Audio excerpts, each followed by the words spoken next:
사랑합니다. 한 주도 잘 지내셨습니까? 힘들고 어려운 시기를 지나지만 우리가 하나님을 바라보려고만 하면 우리 하나님은 언제든 우리를 돌보시고 우리 앞서 인도하시고 우리 뒤에서 우리의 흔적들을 또 기억하게 하시고 기념해 주시고 사용하시는 줄 믿습니다. 우리는 지난 시간에 여호와의 손이 짧으냐라고 물으시는 하나님 앞에 응답해야 된다고 말씀을 받았습니다. 하나님의 백성들이 하나님을 의심하고 먹을 고기가 없다고 하나님의 구원을 멸시할 때도 하나님은 이스라엘 백성들의 모든 필요를 아셨고 응답하셨죠. 힘들어서 하나님을 원망하는 모세를 위해서 하나님께서는 70명의 지도자를 세우셨고, 그러나 70명의 지도자를 세운 것만으로 만족치 않으신 하나님은 모세에게 부으셨던 영을 가져가셔서 나머지 70명에게도 동일하게 부어주셨다라고 말씀을 드렸습니다. 그 중에 엘닷과 메닷은 아마 여러 가지로 불평과 불만이 있었든지 모세의 부름, 하나님의 부름에 응답하지 않았어요. 하나님의 회막 앞에 나오지 않았지만 하나님은 여호와의 손이 결코 짧지 않음을 보이시기 위해 나오지 않은 그들에게도 동일한 영을 부으시고 예언하게 하셨죠. 제가 지난주에 말씀드리지 않은 부분부터 말씀드리겠습니다. 여호수아는 보고를 받았습니다. 하나님의 말씀에 불순종한 메닷과 엘닷이 각기 자기의 장막에서 예언한다 하는 소리를 듣고 모세에게 그 예언을 멈추게 하라고 요청을 합니다. 아마 여호수아의 마음도 불편했을 거예요. 이 백성이 지금까지 불평하더니 이렇게 소집 명령에도 불평하고 나오지 않았는데 그들이 무슨 권한으로 예언을 하겠느냐? 저 예언은 옳은 게 아닐 수 있다. 도전하는 것일 수 있다. 내 주 모세시여 멈추게 하시옵소서라고 모세에게 요청을 한 거죠. 여호수아의 마음이 일견 이해는 됩니다. 모세를 사랑하고 하나님을 사랑하는 마음이 일견 이해는 되나 메닷과 엘닷을 예언하게 하신 분이 하나님이시라는 점을 여호수아는 생각하지 못했어요. 여호와의 영이 강력하게 역사하셔서 그들까지도 사로잡으신 것을 알았더라면 여호수아는 아마 그 말을 쉽게 하지 못했을 텐데요. 그 여호수아의 말을 들었던 모세가 한마디를 하죠. 나는 모든 백성들이 다 선지자가 되기를 원한다. 이건 지도자 모세의 고달픈 마음이 다 드러나 있는 거예요. 한 사람 한 사람이 다 지도자가 되어서 하나님의 음성을 직접 들었더라면 이들이 이렇게 불평하고 원망하진 않았을 텐데 하는 거죠. 제가 담임 목사가 된 이후에 결코 하지 말아야겠다 다짐한 말이 있는데 요즘 들어서 가장 많이 하는 말 있습니다. 부교육자들을 향해 늘 말합니다. 담임 돼봐라. 담임 돼봐라. 늘 말합니다. 그렇죠. 여호수아의 그 말도 이해가 안 되는 건 아니나 모든 백성들이 하나님의 선지자가 되기를 원하는 모세의 마음은 그만큼 고달파요. 어떻게 참고 어떻게 견디고 여기까지 왔는지 그들이 알면, 지금 하나님이 어떤 마음인지 그들이 직접 안다면 원망을 멈추겠죠. 그래서 모든 백성들이 다 선지자가 되기를 원하노라 라고 모세가 고달픈 마음을 말합니다. 그러면 구약 성경이나 신약 성경에서 선지자는 어떤 사람일까요? 자막을 통해 한번 확인하시죠. 구약 성경에서 선지자는 히브리어로 나비입니다. 하나님의 말씀을 대언하는 사람. 헬라어로는 프로페테스라고 하는 단어를 쓰는데 신의 대변자, 신의 뜻을 사람에게 해석해 주는 사람. 히브리어나 헬라어를 다 동일하게 보면 다 신의 뜻을 대언하거나 해석하는 사람을 말합니다. 그런데요, 선지자가 신의 뜻을 대언하거나 해석하기 때문에 권위도 가지지만 자칫 잘못 대언했다가는 그는 죽기도 합니다. 신명기 말씀을 한번 확인하시죠. 신명기 말씀 올려주세요. 내가 그들의 형제 중에서 너와 같은 선지자 하나를 그들을 위하여 일으키고, 여호수아를 가리키고요, 나중에는 이게 예수님을 의미하기도 하죠. 내 말을 그 입에 두리니 하나님이 선지자로서 역할할 수 있도록 하나님의 음성을 그의 입술에 둔다는 거죠. 내가 그에게 명령하는 것을 그가 무리에게 다 말하리라. 여기까지가 정상적인 선지자의 역할입니다. 누구든지 내 이름으로 전하는 내 말을 듣지 아니하는 자는 내게 벌을 받을 것이요. 그렇습니다. 하나님께서 그 말을 직접 주신 선지자의 음성을 듣지 않으면 그 백성들은 벌을 받게 될 것입니다. 하나님께서 말 주셨는데 하나님의 말씀을 듣지 않았으니 하나님이 직접 벌을 내리실 겁니다. 만일 어떤 선지자가 내가 전하라고 명령하지 아니한 말을, 이제 선지자에 대한 계명인데, 선지자가 하나님께 받지 않은 말을 제 마음대로 내 이름으로 전하든지 다른 신들의 이름으로, 하나님의 이름으로 말하지 않고 하나님의 이름으로 일하지 않고 다른 신들의 이름으로 말하면 그 선지자는 죽임을 당하리라 하셨느니라. 하나님은 하나님의 종들을 이렇게 사용하기 원하시고 이렇게 다루기 원하시죠. 하나님은 그 종들에게 말씀을 통해 역사를 일으키시고 인도하십니다. 반드시 선지자들은 가감없이 하나님의 말씀을 전해야 합니다. 하나님의 말씀을 더하거나 빼거나 전하지 않으면 그 종들은 죽임을 당합니다. 그리고 백성들은 그 말씀을 듣고 행하지 않을 때, 불순종할 때 벌을 받거나 그 벌이 강할 때는 죽임을 당하기도 합니다. 왜 하나님은 여호와의 그 강력한 영을 선지자들에게 부으시고 그 백성들이 그 음성을 듣고 순종하기를 원하십니까? 눈에 보이지 않는 하나님이 백성들을 이끄시는 방법이기 때문입니다. 지금도 동일합니다. 구약의 모세가 있든 없든 관계없이 하나님은 지금도 우리와 함께 하시는 줄 믿습니다. 모세가 있으면 잘 믿고 예수님께서 내 눈앞에 계시면 잘 믿고 그렇지 않습니다. 지난번에도 거듭 말씀드렸지만 예수님께서 내 앞에 있다고 내가 예수님 잘 믿게 되는 것 아니에요. 예루살렘에 있었던 수많은 사람들이 예수님을 믿지 않았어요. 심지어 예수님께서 죽은 자를 살리신 것을 본 그날에 예수님을 죽이기로 결단까지 하잖아요. 우리는 하나님의 말씀에 인도함을 받는 사람인 줄 믿습니다. 그러니 지금 이 시대에 누가 좋은 신앙인인가? 그는 새벽마다 밤마다 하나님의 말씀을 가까이 하고 그 한 구절의 말씀 앞에 벌벌 떨고 순종하는 그 사람. 그 사람이 모세보다 나아요. 그 사람이 위대한 지도자요, 그 사람이 위대한 주의 종이 되는 줄 믿습니다. 우리 하나님께서 이제 모세에게 한 가지 신칙을 하십니다. 명령을 하십니다. 모세야, 내가 내일 많은 고기를 줄 건데 백성들이 그냥 그 고기를 먹어서는 안 된다. 내일 고기를 먹으려면 오늘 너희 몸을 거룩하게 하라. 가서 전하라. 앞서 말씀드렸죠. 이 말씀을 모세가 안 전해도 안 되고 더해도 안 되고 빼도 안 돼요. 그 말씀을 들은 백성들이 그 말씀에 순종 안 하면 벌 받을 수 있고 자칫 죽을 수도 있어요. 이 엄중한 명령을 하나님이 하시죠. 하나님은 은혜로운 분이 아니신가요? 그냥 고기 주실 수는 없나요? 예. 그들이 정상적으로 하나님 앞에 간구했다면 하나님은 정상적으로 넘치는 은혜를 베푸셨을 겁니다. 그러나 그들은 지금 하나님의 구원을 모욕했어요. 멸시했어요. 그래서 하나님은 정상적으로 그들에게 은혜를 베푸시지 않으세요. 너희가 내일 고기를 먹게 될 텐데 거룩히 준비하라. 이 거룩하게 준비하라는 말은 하나님의 임재를 기다리라는 뜻입니다. 이스라엘 백성들이 너희 몸을 거룩하게 하라라고 하는 명령을 몇 번 받은 적이 있는데 시내산에서 하나님께서 율법을 베푸실 때 그렇게 말씀하셨습니다. 또 요단강을 건너기 직전, 요단의 물이 끊어지기 직전에 여호수아가 백성들 사이를 다니면서 말하죠. 너희 몸을 거룩히 하라. 하나님께서 임재하셔서 강력한 역사를 베푸실 때 이스라엘 백성들은 자기를 거룩하게 준비시켜야 했습니다. 왜냐하면 은혜는 은혜로 받아야 하기 때문에 그렇습니다. 은혜인 줄 깨닫지 못하고 은혜만 받으면 그는 성숙하지 못해요.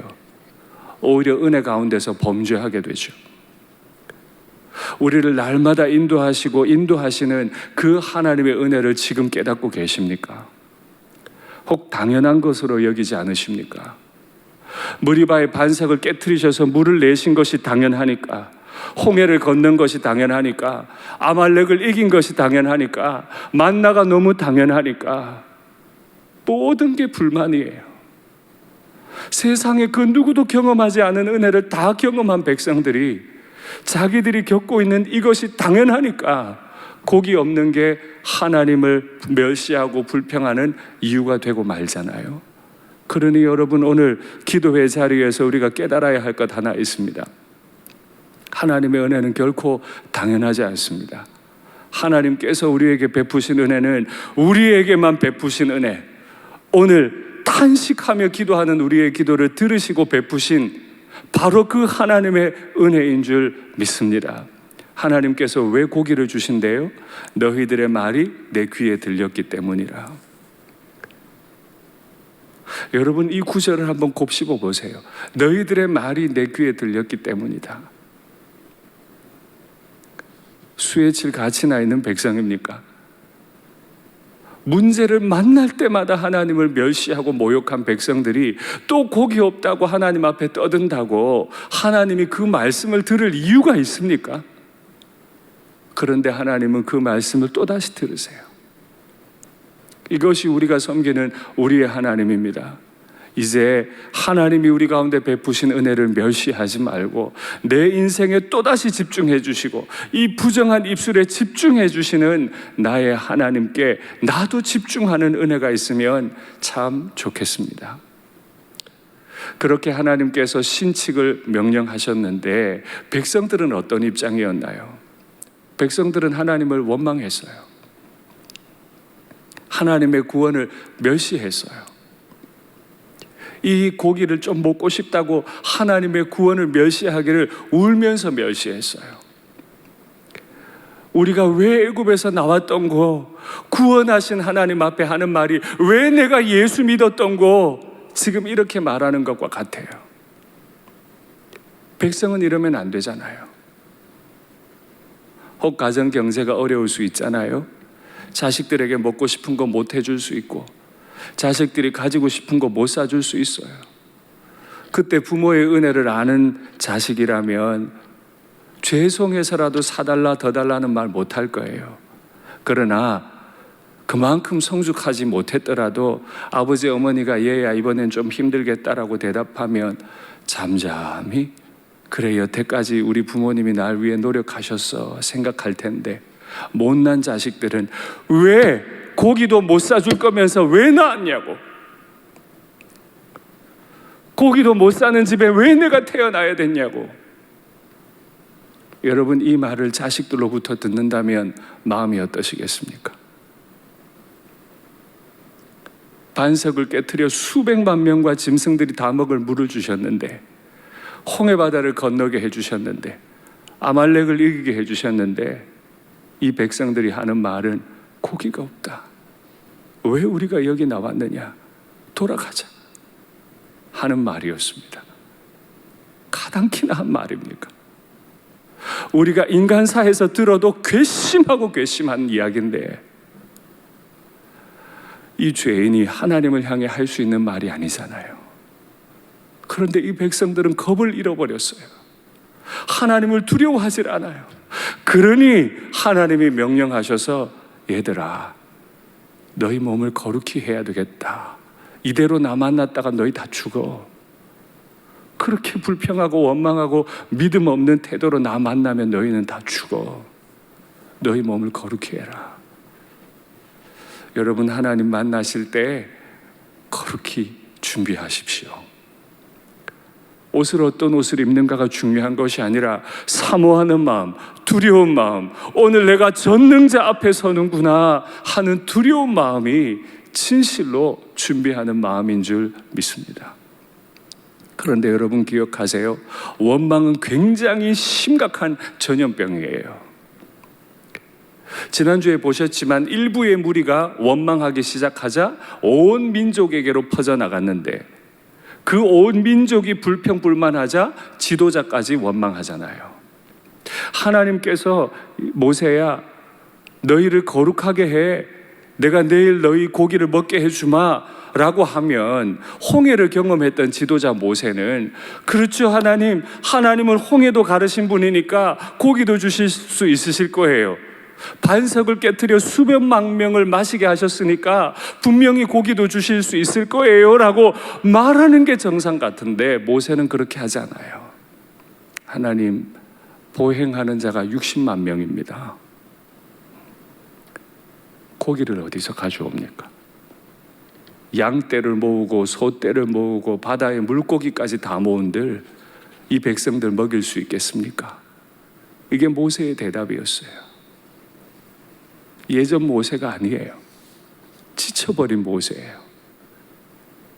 원망과 불평이 DNA 속에 들어와 버려서 이제 모세까지도 하나님을 원망하고 의심해요. 지도자 될 자격이 있습니까?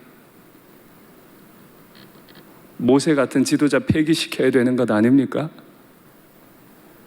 모세가 이렇게 하나님 앞에 힘들어하고 지쳐하는 모습을 보면서 제 자신이 떠올라요. 과연 나는 자격 있는 지도자인가? 백성들이 원망한다고, 일부의 폭도의 무리들이 원망한다고 나까지 원망하는 사람은 아닌가? 불신이 불신을 불러옵니다. 우리 한두 사람이 불신을 가지고 한 말이 불신의 공동체를 만들고 말아요. 여러분 주의하십시오. 여러분 한두 사람의 불신이 지도자를 병들게 할 수도 있고 이 공동체 전체를 아프게 할 수도 있습니다. 오히려 지도자들을 위해 기도해 주십시오. 더 강건하게 서도록 하나님 앞에 이런 엉터리 같은 말을 하지 않도록 지도자들을 위해 더 많이 기도해 주시는 교회가 성숙한 교회요, 성숙한 가정인 줄 믿습니다. 부모가 자식을 위해 기도해야 하듯 자식도 부모를 위해 기도해야 맞죠. 마찬가지입니다. 교회도 그렇습니다. 구역장님들을 위해 구역원들이 기도해야 할 것이고 교회 전체는 담임 목사와 교역자들을 위해 기도해야 할 줄로 압니다. 또 우리 교회에 계신 장로님들 얼마나 많이 애쓰시는지 모릅니다. 그 장로님들을 위해서도 마땅히 기도하셔야 하는 줄로 압니다. 그렇게 이스라엘 백성들에게 다 준비시키시는데 한 가지 기억하세요. 하나님이 역사를 베푸실 때 우리에게 요구하시는 것 있는데 그게 바로 믿음입니다. 믿음은 무엇입니까? 우리 예수님께서 물에 빠져가는 베드로와 대화 나누신 장면에서 그 단서를 확인할 수 있습니다. 한번 확인하시죠. 예수께서 즉시 일러 가라사대 안심하라. 저는 저 즉시라는 말이 얼마나 위로가 되는지 몰라요. 이따 후에 한 번 더 나와요. 베드로가 제자들이 유령이 아니냐 라고 두려워하고 있을 때 예수님이 즉시 일러 가라사대 안심하라. 내니 두려워 말라. 아직 제자들은 멀었어요. 그러나 그들이 아직 원망하진 않았어요. 주님이 즉시 안심하라. 내니 두려워 말라. 그랬더니 베드로가 힘을 얻었어요. 주여, 만일 주시거든 나를 명하사 물 위로 오라 하소서. 세상에 물 위를 걸은 사람은 베드로밖에 없어요. 저날 저때만 베드로가 물 위를 걸을 수 있었어요. 오라 하시니 베드로가 배에서 내려 물 위로 걸어서 예수께로 가되. 저도 물 위를 한번 걸어보고 싶어요. 어떤 기분인지. 주님 바라보고 주님 음성 들으니까 물 위도 걷잖아요. 예수께로 가되 바람을 보고 무서워 빠져가는지라. 예수께로 가는데 눈은 바람을 향해 있어요. 예수님을 보고 예수님께로 갈 때는 물 위로 걸을 수 있었는데 예수님을 향하되 눈이 바람을 보니 무서워 빠져가는지라. 같은 시간 같은 장소에서 다른 결과가 오죠. 소리질러 가로되 주여 나를 구원하소서. 빠져가는 그 형편 가운데서 다시 주님을 바라봅니다. 나를 구원하소서 하니 예수께서 즉시 손을 내밀어 우리 예수님 너무 좋아요. 즉시 손을 내밀어 저를 붙잡으시며 가라사대 믿음이 적은 자여 왜 의심하였느냐 하시고 배에 함께 오름에 바람이 그치는지라. 아멘. 주님 바라보면 바다는 기적의 바다가 됩니다. 그러나 주님으로부터 눈을 거두면 동일한 바다는 죽음의 바다가 돼요. 주님 바라보면 광야는 기적의 광야가 되지만 주님으로부터 눈을 거두면 그 광야는 죽음의 광야가 되고 맙니다. 그래서 주님 만날 때는 우리를 거룩히 해야 하는 겁니다. 우리 자신의 불신을 거두고 하나님 앞에 회개할 거 회개하고 두려운 마음으로 하나님 앞에 서야 하는 겁니다. 그 다음 날이 돼서 하나님께서 메추라기를 몰아오시는데 우리가 지금 믿기가 힘들 만큼 주십니다. 사방으로 하루길, 동서남북으로 각각 대략 20km씩 고기가 땅에 떨어지는데 그 고기가 쌓인 두께가 2규빗, 한 규빗이 45cm 정도니까 2규빗이면 90cm, 거의 1m죠. 지름 40kg, 엄청난 땅에 두께 1m 가까이 고기가 쌓였어요. 이걸 믿을 수 있습니까? 세상에 날아다니는 모든 새 다 모아도 그 정도는 안 될 것 같은데 성경의 기록은 그래요. 하나님은 그 엄청난 고기를 모아다 이스라엘 진영 앞에 놔뒀어요. 그 수만 명, 보행하는 자만 60만 명이라 그랬는데 60만 명이 밖에 나가서 고기를 거두었는데 적게 거둔 자가 10호멜이라. 한 호멜은 100리터입니다. 10호멜이면 1000리터입니다. 고기가 1000리터면 어마어마한 거 아닙니까? 몇 드럼이에요, 몇 드럼. 그 엄청난 고기를 다 거두고 늘어났어요. 야, 드디어 우리가 고기를 먹는구나. 그런데 오늘 본문 보니까 여호와께 감사했다거나 여호와를 두려워했다거나 자신들의 불평을 하나님 앞에 회개했다는 말은 없고 고기를 늘어놨다는 말만 있어요.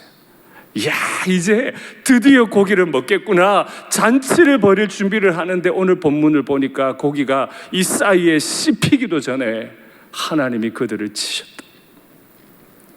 한 달, 그 엄청난 양의 고기를 다 갖다 뒀지만 한 달 동안 냄새가 싫어지도록 고기를 경험하게 해주시겠다고 말씀하셨지만 정작 그 한 달은 고기가 썩어나가는 한 달이었고 이스라엘 백성들이 고기를 씹어보지도 못하고 죽어나가는 한 달이었던 거죠. 하나님은 여전히 오늘도 물으세요. 여호와의 손이 짧으냐? 여호와의 손이 짧으냐? 저도 대답하고 여러분도 대답하셔야 돼요. 우리를 구원하시고 우리를 인도하시고 우리를 천국에 들이시는 하나님의 손은 단 한 번도 짧아진 적이 없는 줄 믿습니다. 거기에 대답하지 못하니까 그 엄청난 양의 고기를 늘어놓고도 이에 씹기도 전에 하나님이 그들을 공격하셔서 벌하시고 죽이시잖아요. 그리고 그 땅의 이름을 기브롯 핫다와 탐욕의 무덤이라. 하나님의 예언의 말씀에 순종하지 않으니까, 믿지 않으니까 하나님은 그들을 죽이시는 벌을 내리셨네요. 두려운 게 하나 있어요. 오늘 본문 바로 앞에 다베라 사건이 나오잖아요. 백성들이 불평을 하니까 하나님이 진영에 불을 내셔서 그들을 벌하셨는데, 다베라를 경험했으면 이제 새로운 땅에 왔으면 기브롯 핫다와 탐욕의 무덤이라는 말을 하지 않도록 행동을 해야 할 텐데 그동안 뭘 배웠는지 모르겠어요. 두려움으로 이 말씀을 받으셔야 돼요. 한 개인의 인생사에서 죄가 반복되는 것 매우 위험합니다. 한 교회의 교회사에서 죄가 반복되는 것 매우 위험합니다. 한 나라가 한 국가의 역사 가운데 죄가 반복되는 것 매우 위험합니다. 다베라를 경험했으면 기브롯 핫다와는 없어야 되는데 배우지 못하니까, 기억하지 않으니까 그 땅, 은혜로울 수 있었던 그 땅이, 넘치는 고기로 하나님 앞에 감사하며 축제를 열 수 있었던 그 땅이 살육의 땅, 탐욕의 무덤의 땅이 되고 말잖아요. 특별히 원망과 불평과 의심을 주의하십시오. 그것은 하나님이 심판할 수 있는 무서운 범죄입니다. 살인이나 가늠이나 도둑질도 무서운 범죄지만 원망과 불평과 의심은 하나님이 무덤으로 만들어버릴 수 있는 어마어마한 죄인 줄 알고 우리 입술에서 원망과 불평을 걷어내는 은혜가 있기를 간절히 바랍니다. 오늘 본문 마지막 절에 보니까 그들이 탐욕의 무덤 기브롯 핫다와를 떠나 하세롯에 갔고 거기서 진쳤다. 다베라에서 역사의 교훈을 못 배웠는데 기브롯 핫다와에서는 역사의 교훈을 배웠을까요? 하세롯에서는 어떤 일이 벌어질까요? 그들의 떠나는 그 걸음걸음이 이제는 기대가 되기보다 어떤 일이 있을까 오히려 염려가 되고 두려움이 앞서는 건 저 혼자의 기우입니까? 말씀을 맺겠습니다. 바다에 빠져가던 베드로가 주님 바라볼 때 주님은 즉시 건져주셨죠.